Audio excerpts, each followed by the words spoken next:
ici.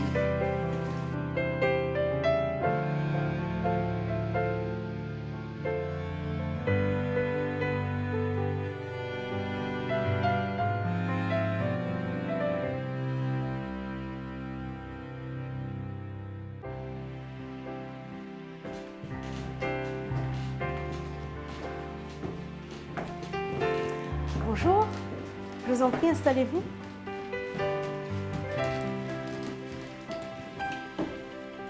Alors, comment allez-vous?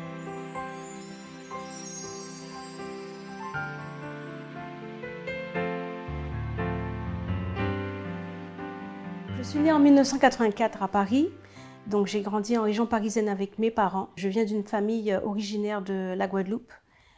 Voilà, donc dans notre famille, on a pratiqué beaucoup de sorcellerie, on a fait beaucoup de mal et donc ce mal a atteint voilà, jusqu'à l'Éternel, ça lui a déplu de voir autant de mal dans une famille, donc il a décidé de dresser un plan particulier dans cette famille afin de nous faire sortir voilà, de notre mauvaise voie.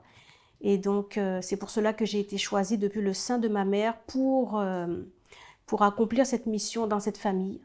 Ma mère qui a eu beaucoup de mal à enfanter, l'accouchement a été très difficile et pour elle et pour moi. Donc nous étions entre la vie et la mort. Et donc j'ai eu, voilà, même en étant petite bébé et petite fille, voilà, j'étais souvent très malade, tout le temps au médecin, en train de faire des opérations. Donc c'était à répétition. Et voilà, mon père a décidé en 1991 de partir pour s'installer en Guadeloupe, alors qu'on avait quand même une vie assez confortable en région parisienne avec mes parents. Voilà, j'étais une petite fille très gâtée, égoïste, qui n'aimait pas partager, une petite princesse, avec ma chambre pour moi toute seule, fille unique pendant des années. Et arrivée en Guadeloupe, voilà, notre vie a, je pourrais ainsi dire, basculé, puisque j'ai eu beaucoup de mal à m'adapter avec cette barrière avec voilà, le créole que je connaissais pas. Les enfants, entre eux, ils étaient très méchants. En tout cas, moi, on m'a bien fait comprendre que je viens pas de là et que j'ai pas ma place. Donc, j'ai souffert pas mal de rejets, de mépris. Voilà, il y a eu une bande de petits garçons, voilà, qui se sont mis à se moquer de moi.